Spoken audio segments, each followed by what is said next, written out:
नमस्कार, आप सुन रहे हैं रेडियो हिंदुस्तान और मैं हूं आपके साथ पारिचात। धर्म गंगा में खास बात, हर पुरुष में एक स्त्री होती है।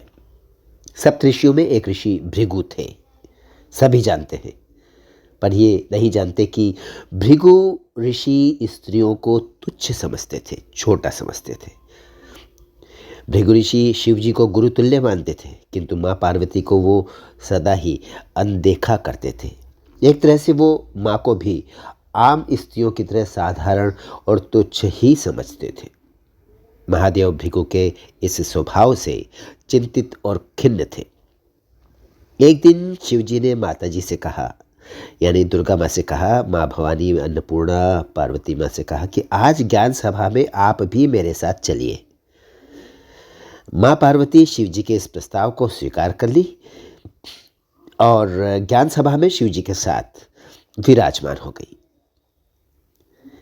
सभी ऋषिगण और देवताओं ने माँ और परमपिता को नमन किया और उनकी प्रदक्षिणा की।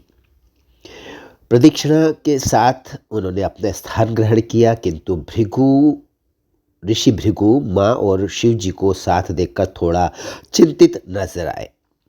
उनको समझ नहीं आ रहा था कि वो शिव जी की प्रदक्षिणा कैसे करें। बहुत विचार करने के बाद भृगु ने महादेव जी से कहा कि वो थोड़ा सा पृथक होकर खड़े हो जाए, यानी कि थोड़ा सा अलग हो जाए माँ से और खड़े हो जाए। भगवान शिव जानते थे ऋषि भृगु के मन की बात। उन्होंने माँ को देखा, माता ने उनके मन की बात पढ़ ली और वो शिव जी के आधे अंग से जुड़ गई और अर्धनारीश्वर रूप में विराजमान हो गई। अब तो ऋषि भृगु और परेशान हो गए। कुछ पल सोचने के बाद ऋषि भृगु ने एक राह निकाली। उन्होंने भंवरे का रूप लेकर शिवजी के जटा की परिक्रमा की और अपने स्थान पर आकर खड़े हो गए।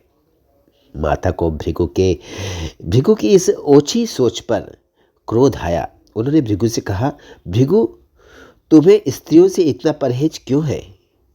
अगर ऐसा है तो क्यों न तुम्हारे भीतर से मैं स्त्री शक्ति को पृथक कर दूं? और माँ ने भृगु से स्त्रीत्व को अलग कर दिया। अब भृगु ना तो जीवितों में थे न मृत में। उन्हें अपार पीड़ा हो रही थी। वे माँ से क्षमा याचना करने लगे। तब शिवजी ने माँ से ऋषि भृगु को क्षमा करने को कहा। माँ ने उन्हें क्षमा किया और बोली, संसार में स्त्री शक्ति के बिना कुछ भी नहीं, बिना स्त्री के प्रकृति भी नहीं और पुरुष भी नहीं। दोनों का होना अनिवार्य है और जो व्यक्ति सम्मान नहीं देता वो जीवन का अधिकारी नहीं है। आज संसार में अनेकों ऐसे लोग हैं जिन्हें इस प्रसंग से प्रेरणा लेने की आवश्यकता है। उन्हें स्त्रियों से उनका सम्मान नहीं छीनना चाहिए, खुद भी जीना चाहिए और स्त्रियों के लिए भी इस सुखद संसार की व्यवस्था को बनाए रखने में योगदान देना चाहिए। नमस्कार, फिर मिलता हूँ आपसे। करते रहिए काम, सुनते रहिए रेडियो हिंदुस्तान और बोलते रहिए जय श्री राम।